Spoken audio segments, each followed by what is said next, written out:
www.dashprag.org. Makakakita po kayo ng maliit na icon doon sa baba. Okay? Pag kinlik niyo po yan, maaari po kayong magtanong dyan.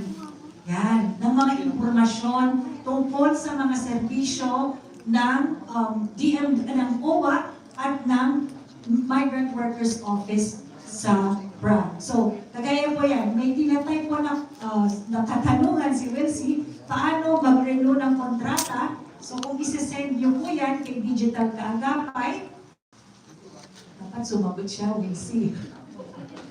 Okay, sige nga, tignan natin, Wilsie, ano yung isinagot niya?